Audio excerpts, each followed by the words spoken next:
Hello students, how are you? I hope you all are good बच्चों. So today we are going to start a new chapter which name is the Journal and the Fox.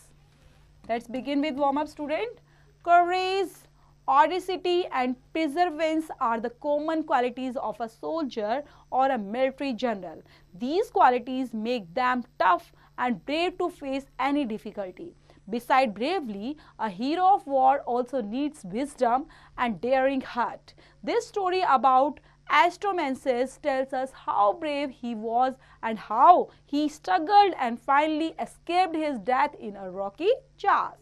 So यहाँ पर बच्चे courage, audacity means challenge को face करना और प्रिजर्वेंस, ये सब चीज़ें, ये जो क्वालिटीज़ हम बात कर रहे हैं बच्चे, ये कॉमन क्वालिटीज़ होती हैं किसी भी सोल्जर के अंदर और किसी भी मिलिट्री जनरल के अंदर.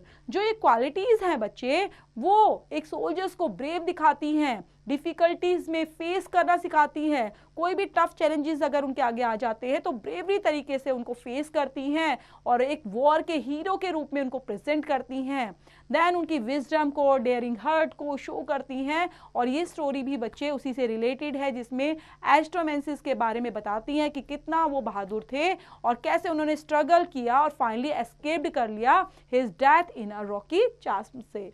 There was once a famous Greek general whose name was the Aristophanes.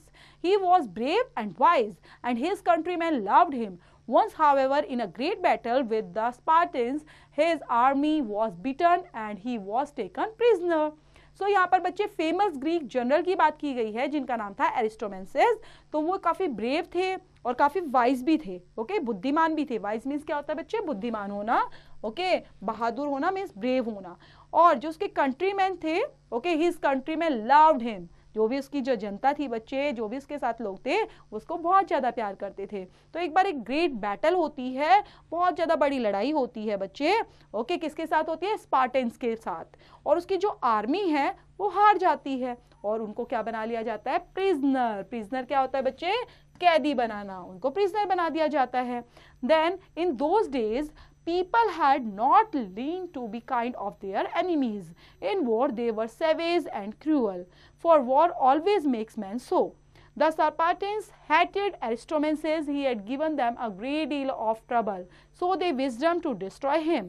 On the mountain near their city, there was a narrow chasm in the rocks. It was very deep. There was no way to climb out of it. The Spartans said to one another, "Let us throw his fellow into the rocky chasm, then we may be sure that he will never trouble us again." Then यहाँ पर बच्चे उन दिनों में जो थे लोग है ना काफ़ी मतलब चीज़ों को सीखते थे. कहने का मतलब एनिमीज़ के साथ, अपने दुश्मनों के साथ मतलब गलत व्यवहार ही करते थे कुछ ज़्यादा. कि वॉर में अगर वो जीत गए हैं तो क्रूएलिटी दिखाते थे. ठीक है, उनको निर्दयता से मारने की कोशिश करते थे. अब जो स्पार्टन्स थे वो भी एरिस्टोमेंस से हेट करते थे, काफ़ी नफरत करते थे. अब वो चाहते थे कि किस तरह से हमने इसको पकड़ तो लिया है लेकिन अब इसको मारे कैसे. तो वो सोचते हैं कि ऐसा करते हैं, इसको यहाँ से फेंक देते हैं, रॉकी चैस्म से फेंक देते हैं नीचे ताकि हमें दोबारा ये परेशान ना कर पाए. So a party of soldiers led him up into the mountain and placed him on the edge of the yawning hole in the rocks. "See the place to which we sent all the enemies," they said, and they threw him in. No one knows how he escaped being dashed to pieces. Some of the Greeks said that an eagle caught him in her beak and carried him unharmed to the bottom, but that is not likely. I think that he must have fallen upon some bushes and vanished grew in some parts of the chasm. At any rate, he was not hurt much. अब वो अपने अपने तरीके बता रहे हैं बच्चे. सो a party of soldiers जो थे वो क्या करते हैं? लेड अप करते हैं कि लेड हिम अप करते हैं कि उनको माउंटेन से. ठीक है, अब लेड कर दिया उनको और placed him to the edge of the yawning the hole in the rocks. और देखते हैं वहाँ पर उस जगह को देखते हैं जहाँ पर उन्होंने छोड़ा था. We send all our enemies. और देखते हुए सोचते हैं कि इसको फेंक दिया है. फेंकने के बाद क्या सोचते हैं बच्चे?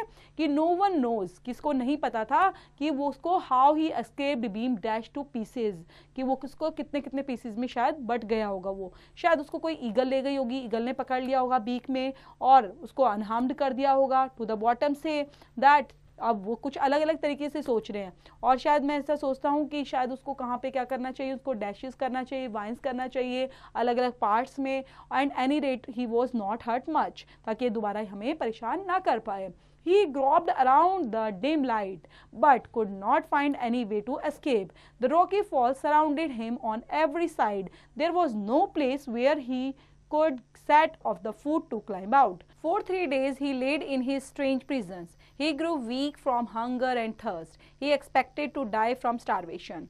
सो यहाँ पर बच्चे जब जैसे जैसे सोच रहे थे ना वो सोल्जर्स की शायद गिर के मर गया होगा, कि शायद मरा नहीं होगा, ये बच कैसे सकता है, शायद उसको ईगल ने उठा लिया होगा, शायद वो किसी झाड़ी या बुशेस के अंदर, वाइन्स के अंदर फंस गया होगा, तो ऐसी ऐसी चीज़ें उनके दिमाग में आ रही थी. तो वो 3 दिन तक वहीं पर स्ट्रेंज प्रिजन की तरह बना रहा था, और उसको काफ़ी भूख भी लगती थी, भूख की वजह से और प्यास की वजह से काफ़ी कमज़ोर भी हो गया था, और ऐसा लग रहा था भूख की वजह से वो मर भी सकता है.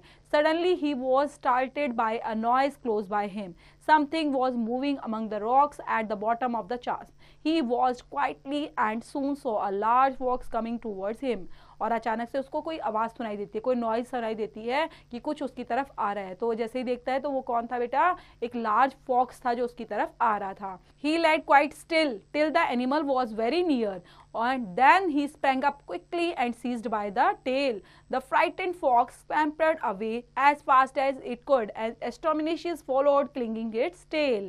और जैसे ही वो एनिमल पास आ रहा था तो थोड़ा सा डराने की कोशिश की उसको. जैसे ही पास आया तो जोर से चिल्लाने लग जाता है, तो वो थोड़ा डर जाती है. ठीक है, फॉक्स डर जाती है, और जैसे ही वो डर के भागने लग जाती है तो उसकी वो पूंछ को पकड़ ले जाता है, और पकड़ने के बाद उसी से चढ़ने लग जाता है ऊपर. It ran into a narrow cleft by he had not seen before, then through a long dark passage which was barely large enough for a man's body. अब जहाँ से जैसे वो गुफा में जा रही है, भाग रही है, नैरो क्लेफ्ट से भाग रही है, छोटे छोटे रास्तों से भागे जा रही है जो उसने कभी देखे भी नहीं थे, और कुछ डार्क पैसेज भी उसके अंदर आ रहे थे, लेकिन वो वहीं से निकलते हुए जा रहा था. कई बार तो उसके बॉडी में प्रॉब्लम भी हो रही थी कि वो कहीं पर ऐसा लग रहा था कि वो फंस जा रहा है. Astronesius held on. At last he saw a ray of light far ahead of him. It was the sunlight streaming in at the entrance to the passage, but soon the way became too narrow to his body to pass through. और जल्दी ही एस्ट्रोमेनिस को क्या दिख जाता है, एस्ट्रोमिस को दिख जाता है बच्चे लाइट. ठीक है, क्योंकि अभी वो अंधेरों से निकल कर आया था, उसको सनलाइट नजर आती है, स्ट्रीमिंग नजर आती है, और जिसके एक पैसेज में जाते हुए, और जल्दी ही वो क्या करता है, became too narrow for his body to pass through. What should he do?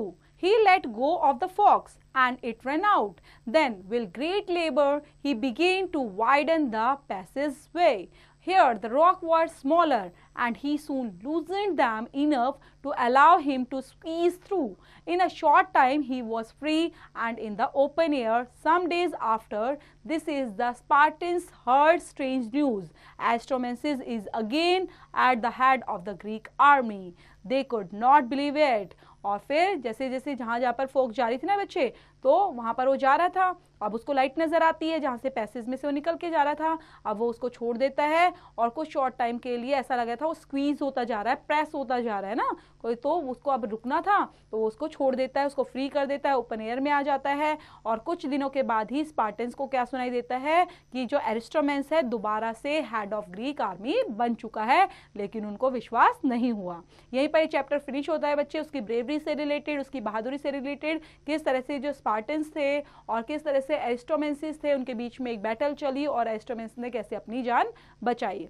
तो ये चैप्टर बच्चे लिखा गया है जेम्स ब्लैडविन के थ्रू. इसको पढ़ेंगे, समझते हुए, रीड आउट करते हुए अच्छे से. Then you have to complete the whole exercise which is related to this chapter students.